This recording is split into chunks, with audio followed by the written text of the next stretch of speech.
If you are a newbie, there will be so many information na lalabas po. Kami po niyan. So you have to decide kung ano ka ba, ano ba yung uunahin mo. Kasi ma-overload ka ng info. Ano ba yung kaya mo? Magfo-focus ka ba sa technical analysis? Kaya mo bang gumuhit sa chart, bumasa ng chart, etc. Or magfo-focus ka sa fundamental? That's my advice. Kasi as a newbie, pag pinagsabay mo yan, hilong-talilong ka. Nagugulat ka, naghahalo. Sa charting nga lang, pag nagpaghalo-halo mo, mekos-mekos ang labas lalo na pagka pinaghalo mo, sabay mong inaaral. Not unless sobrang galing mo talaga na kaya mo pagsabayin. So you have to decide now, saan ba ako? Magti-TI ba muna ako? Or sabay ko na? O FA?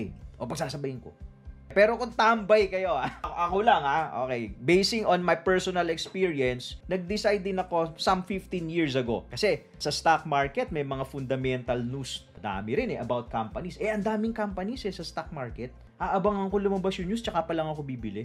Hindi ko naman maaamoy kung ano ginagawa nila. Wala naman ako sa kusina. That is why I decided, ako personally, sabi ko, hindi, dito ako sa TA. Kasi sa TA, nakikita ko nasaan ang support, nasaan ang resistance, kailan ang breakout, nag-breakout na ba, etc. Tapos nakikita ko, saka lumalabas yung mga news.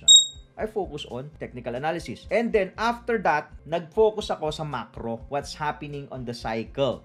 Okay, sa macro environment, economics. And then ngayon, itong mga fundamentals, supporting. Never ko siyang pinagsabay-sabay dahil as a newbie, during that time, hindi gaya ng takbo ko.